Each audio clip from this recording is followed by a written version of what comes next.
If you think you're alone in your room right now, these 5 chilling true stories will make you double-check the locks.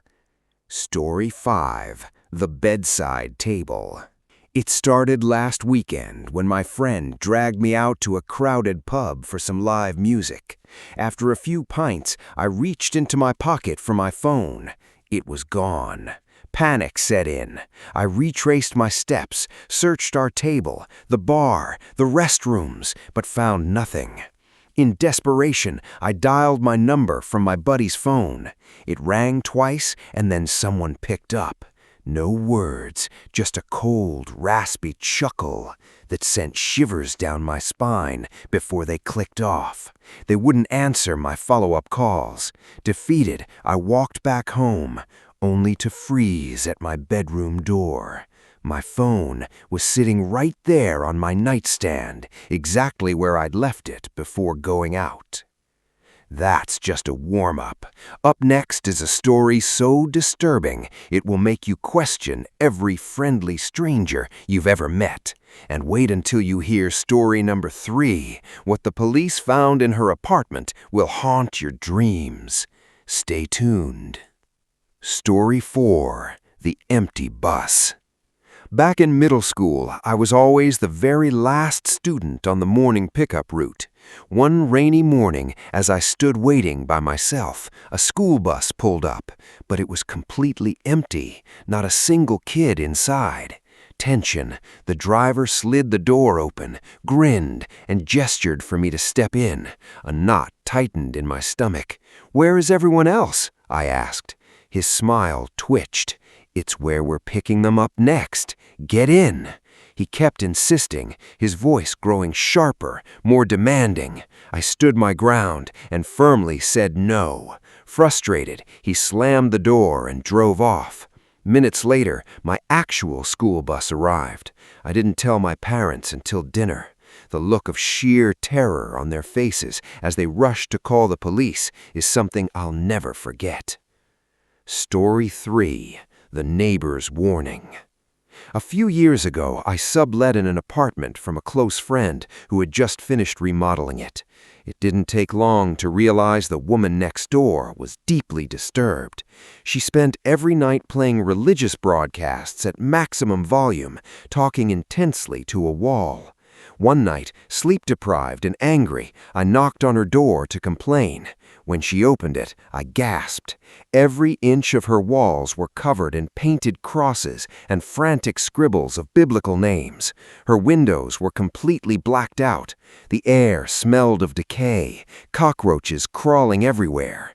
I quickly asked her to lower the noise. She stared through me, then slammed the door and blasted the radio louder.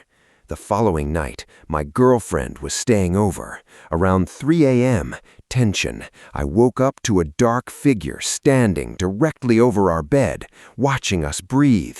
I tried to convince myself it was sleep paralysis, but then the shadow whispered, "You really should lock your doors," and quietly slipped out. The next morning, I heard her chanting in tongues outside my window. She was clutching a trash bag containing a decomposing animal. Terrified, I contacted the police. They warned me she was a severely ill individual who had stopped taking her medication, but because she owned her place, they couldn't enter without a warrant unless she stepped outside. Another neighbor later told me she had once broken into his home, too, standing behind his sofa while his kids watched TV, silently holding a power drill. I stayed awake for 48 hours, waiting. The moment she stepped out at 2 a.m. for cigarettes, the police swarmed the street and took her away. I never saw her again, but her whispered warning still haunts my sleep. Story 2: The Left Open Door. I was about 15 minutes from wrapping up my late-night office shift when a deafening crash shattered the silence. Someone had hurled a heavy brick right through the front lobby window. Working in an isolated industrial park at midnight with no one else around made it terrifying. I notified security and bolted to my car. I drove off in a panic. Halfway home, a chill went through me as I realized my car doors hadn't clicked. They had been unlocked the entire evening. I reached into the back seat, half expecting to grab someone's hand, but it was empty. Desperate for company, I called a friend who was at a pub and decided to meet him. I hopped on my bicycle and pedaled down the quiet, moonlit road. Tension. Suddenly, I heard another cyclist approaching from behind. I pulled over to let him pass. He rolled by incredibly slowly, keening his head to give me a wide, terrifying grin. As he sped up into the darkness, my heart stopped. He was riding my mother's distinct blue cruiser bike. I pedaled home like my life depended on it. Sure enough, her bike was gone from the garage, and my car's rear left passenger door was standing wide open. Someone had been waiting in my back seat the entire ride. Story 1.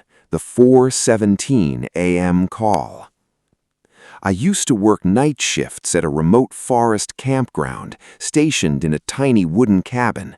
My predecessor warned me about a rusty payphone just outside. He claimed it rang every night at exactly 4:17 a.m., just once. During the hot summer months, I kept the cabin windows shut and ignored it, but by autumn, I started leaving them open. Tension, like clockwork, at 4:17 a.m., a single, distorted ring echoed through the trees. It sounded muffled, like the receiver was underwater. One night, I decided to solve the mystery. I set my watch and stood by the phone. Anticipation. When it rang, I picked up. Nothing but dead air, like someone breathing on the other end. I did this for a week with the same eerie silence. Then, a month later, I tried again. I picked up, demanding to know who it was. A long pause. I heard a sharp gasp of air through clenched teeth. Then, a voice that sounded like gravel grinding together, raspy, whispered my entire name, first, middle, and last. Terrified, I slammed the receiver down and dialed *69. The operator traced the call to a landline in California. I was hundreds of miles away in Indiana.